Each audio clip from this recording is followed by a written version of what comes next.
Okay, good morning to all. Okay, today, Madam nak refresh balik, especially for those yang masih tertanya-tanya, how do you actually do the reconciliation statement in the topic, right? Okay, so first of all, kita ada dua parts. Okay, so you have the first part here, right? And you have the second part here. Down here. Alright. Okay, we look at the first part. Tengok balik the first part. Okay. The first part up here, kita akan senaraikan balance daripada bank statement. Okay. So the balance here is actually taken from your bank statement. So that will be the last figure in your bank statement. The last figure, the last number di bahagian bawah sekali in your bank statement, that is the ending balance of the bank statement. So if the balance statement is in bracket, that means your balance ialah balance overdraft. So salin dah letak di dalam reconciliation statement ni still in bracket. Dia masih juga dalam kurungan sebab nilai dia sebenarnya negatif. It's overdraft. Okay, alright. So if you look at the statement carefully, actually untuk add, untuk bahagian yang kita perlu tambah ni, there are two items. Okay, satu ialah deposit in transit and the second one kita ada ialah error.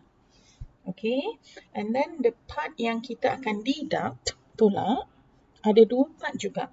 One is outstanding checks. Okay, and the other one is bank errors.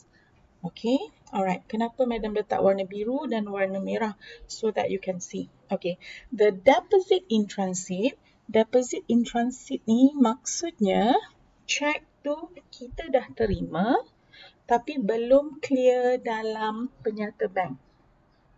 So that means bila kita you already received the check. It's just that the money does not appear in your bank statement yet. So maksudnya di dalam buku tunai, okay, you dah tulis. Tapi di dalam bank statement belum keluar. So di mana saya akan dapat maklumat tersebut? For sure, maklumat itu adalah di dalam cash book you. Nampak ya? So it's an unpaired amount in the cash book debit side. Okay, so maknanya dekat kedai, saya dah terima check tu. So, I already written everything in my cash book. And then, I bawa pergi bank, masukkan check tu ke dalam account. Tapi duit still floating. So, in the statement for that particular month, tak nampak lagi duit tu dah masuk. Okay, so di mana maklumat tu? Maklumat tu tak akan ada dalam bank statement. Sebab the money is still floating. So, maklumat tu hanya ada dalam your cash book. Okay, so item satu ni kita akan ambil dari cash book. Okay, di sebelah debit. So you kena faham, bila dia di sebelah debit, that means duit tu kita terima. So bila duit tu kita terima, normally it's from your accounts receivable. Okay, and then the second part yang kita akan buat ialah kita akan tambah sekiranya there's bank errors. Okay, you kena faham ya, bila kesilapan tu berlaku di bank statement, dia menyebabkan baki bank di bank statement salah. So that is why bila berlaku kesilapan, I kena betulkan di tempat baki itu berada. So now the balance in my first part is from the bank statement. So kalau dalam bank statement tu baki dia silap, sebab itu pembetulan untuk itu kita buat di bahagian atas ni. So let's say sepatutnya duit tu tidak dibayar. Okay, but then you nampak benda tu appear sudah ditolak. That means it's overstated payments. So I want that amount patah balik ke dalam baki bank statement saya. So Madam akan tambah, add on. Alright? Okay, and then for the lower part is the deduct section. Okay, deduct ni kita akan tolak. So apa yang kita akan tolak? kita akan tolak ialah outstanding check. Okay, outstanding check, you akan issue check kepada your creditors. Maknanya kita nak bayar accounts payable. So, you dah buat check di pejabat. So, you dah catat dalam cash book di ruangan sebelah kredit. You dah bagi kepada your creditors, tapi creditors tu belum ambil check tu dan bawa ke bank untuk cashkan duit. So, dalam bank statement, you tak nampak duit tu keluar. But you must remember, once you issue the check, maksudnya amount tu sepatutnya dah bukan duit you lagi. The amount should have been deducted. Okay, so kita kena minus outstanding check. Okay, sebab kita faham that money doesn't belong to you anymore. You are supposed to pay the particular person. Cuma orang tu belum pergi bank dan deduct the money from your account. They haven't cashed the check yet. So, maklumat ni ambil dari mana? Maklumat ni pun kita ambil dari cash book. Okay? Kita ambil dari cash book on the credit side. Sebab you are paying that to your accounts payable. And then there's one more part here yang kita juga akan tolak ialah bank error. Kenapa kita asing? Sebab yang ini, the first part here, up here, okay, this bank error untuk penerimaan yang terkurang nyata or pembayaran yang terlebih. So, you want that money to masuk balik to your actual balance. Tapi kalau yang dekat bawah ni, it's for overstated receipt or understated payments. Okay? Okay, Madam bagi contoh. Apa maksud understated receipt or overstated payments? Okay, understated receipt maksudnya saya dapat RM20.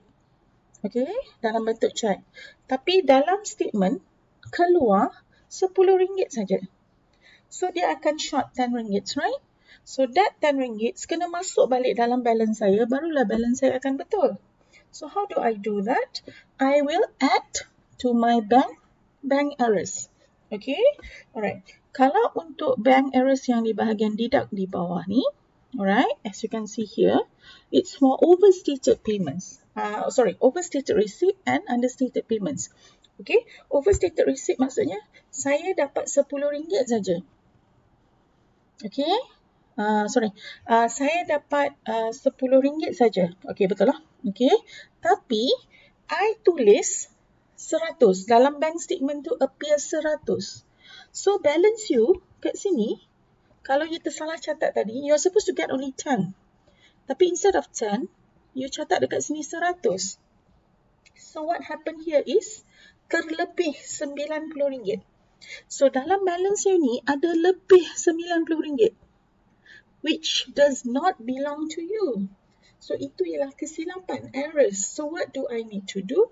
I akan deduct lah, minus. Sebab saya tersalah nyata penerimaan duit tadi dengan satu jumlah yang lebih besar.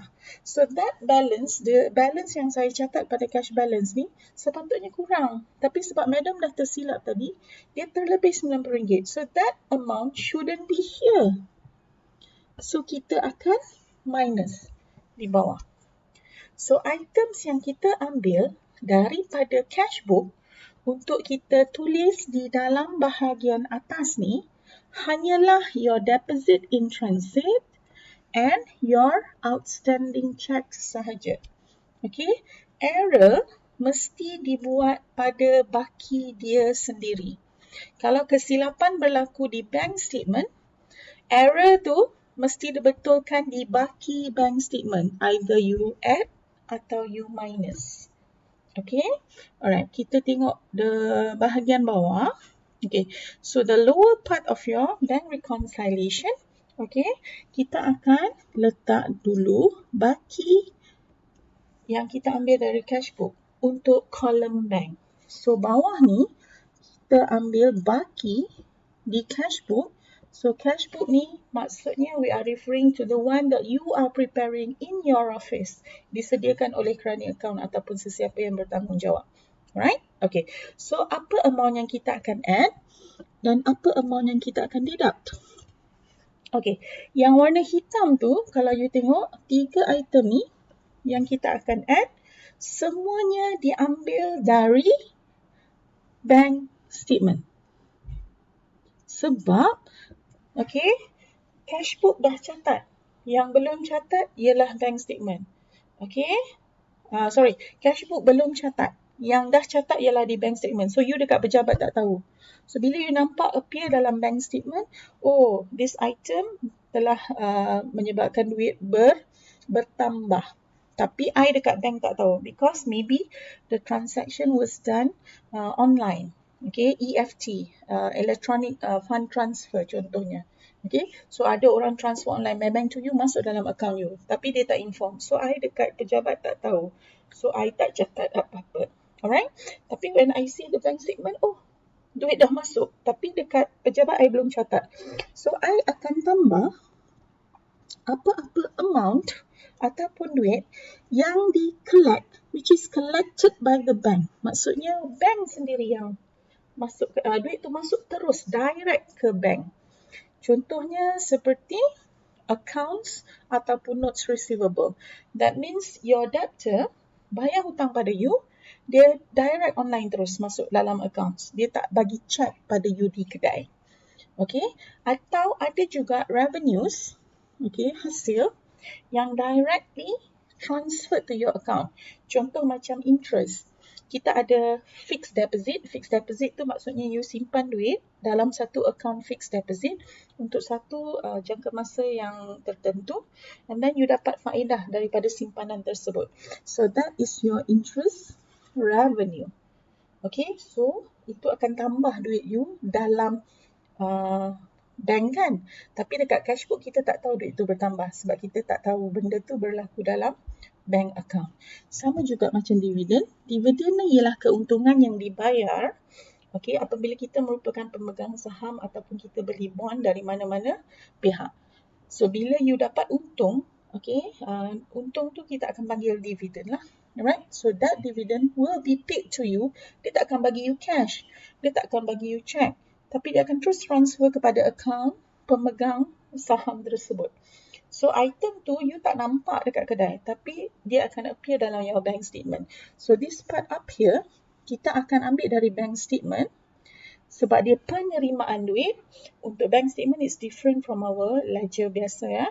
So, item ni saya akan ambil daripada credit column in my bank statement. Credit tu maksudnya dimasukkan di dalam bank account. That is your banking terms. Okay, tapi kalau you ada error, okay, bila ada error dalam cashbook, you kena betulkan pada baki cashbook lah. Tak adil lah kan, you silap pada baki cashbook, tiba-tiba you betulkan dekat bank statement, which is wrong. Okay, kalau kata contoh, receipt understated, okay, maksudnya dia tulis RM402. Tapi sepatutnya dia tulis, dia terima RM420. So, cash dia dah kurang RM18. So, kat mana I nak betulkan? Mestilah I betulkan dekat sini. Sebab tadi masa I catat, saya dah understated the receipt by RM18. So, pembetulan cashbook kita buat pada baki cashbook.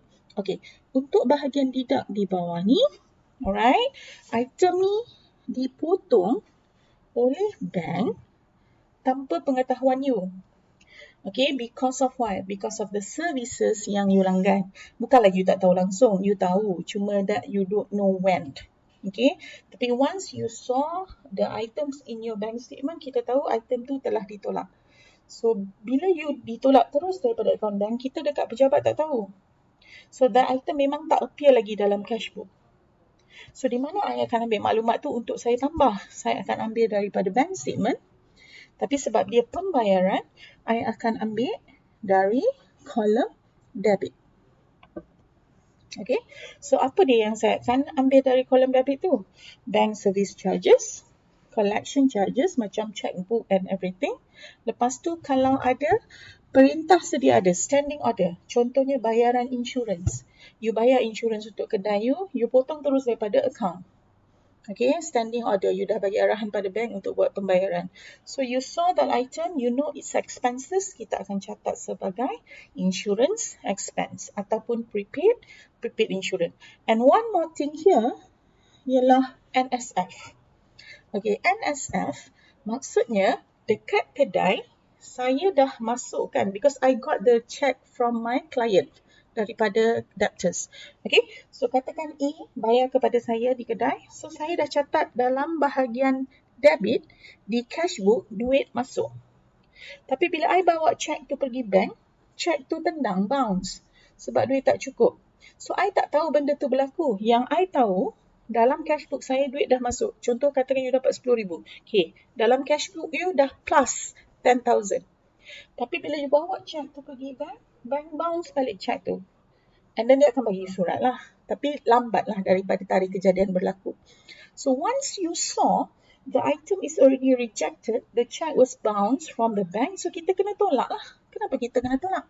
Sebab tadi 10,000 tu you dah masukkan di ruang debit. Now bila check tu bounce, automatically you faham duit tu you tak dapat langsung. So bila duit tu you tak dapat langsung, so I kena kurangkan balik lah 10,000 tu daripada akaun saya. That's why saya deduct NSF. Okay, sama juga apa-apa error yang akan mengurangkan baki bank di cash book saya, Madam akan tolak. Okay, so yang kita ambil daripada penyata yang berbeza, yang berlawanan dengan dia. Okay, sebab ada antara you all yang confused. You all kata bahagian atas ni baki bank. So semua maklumat di sini ambil dari bank. No, it's wrong. Maklumat yang ambil daripada cash book. No, it's wrong. Bila atas ni baki dari bank statement, maklumat di bawah ni hanya yang berwarna biru tu saja, which is hanya yang berwarna hitam tu saja, which is your deposit in transit and outstanding check. Maklumat saya ambil dari cash book. Okay, tapi error yang ini menambahkan baki di bank statement saya, yang ini mengurangkan baki di bank statement saya sebab kesilapan. So I kena betulkan balik di sini sebab ini adalah baki dari bank statement. Untuk bahagian bawah pun sama. Ini baki kita ambil dari cash book. Okay. So, apa yang tak pernah dicatat dari cash book, I akan ambil dari bank statement. So, yang berwarna hitam ni, yang Madam add ni, okay, ini will be taken from your, sebab it's add. Kalau your ledger kita debit, tapi bank statement it's credit. So, kita akan ambil dari ruang credit, column credit di bank statement. Okay, yang deduct ni kita akan ambil di ruang debit di bank statement. Okay, cuma yang bahagian bawah ni errors ni maknanya kesilapan. Okay, so kesilapan tu berlaku di mana? Kesilapan tu berlaku di cash book. So bila kesilapan tu berlaku di cash book, I kena betulkan balik pada baki cash book sahaja. So, apa-apa yang mengurangkan baki itu, Madam akan tolak. Apa-apa yang menambahkan baki itu, Madam akan tambah. Okay? Alright. Thank you.